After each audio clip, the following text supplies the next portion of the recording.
At the Umansky Law Firm, we believe everyone deserves a second chance. Recently, I had a client come to me with a whole mess of problems with their driver's license. The first thing we had to deal with is he was on probation for 2 driving on suspended license cases. He had been put on probation, I believe in May, and when he came to me, he had violated that probation. Now, the violations were a little trivial. It said that he hadn't paid his collections court payment and that he had done a class 1 day late, but they were violations nonetheless.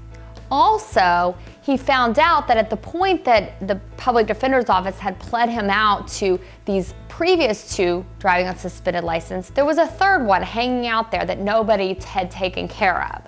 So he came to us with these 3 open cases, the 2 violations of probation and an old driving on suspended license case. Well, while I was looking at everything, I talked to the client, I looked over his driver's license record, and I said, you know, it may be a long shot, but we may be able to fix your license and get it out of habitual traffic offender status.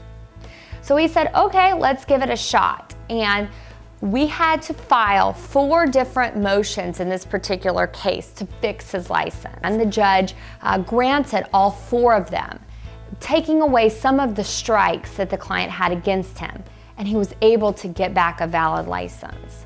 Well, at the point that we were able to do this, the client went immediately got a valid license. So it was great when we showed up to court on the violation of probation cases for driving on a suspended license, and our client had a valid license.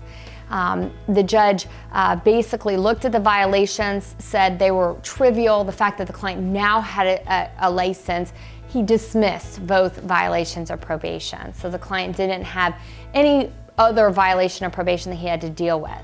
Now, the client did have this final case kind of hanging out there, and because the client had a valid license back, the violation of probations were dismissed.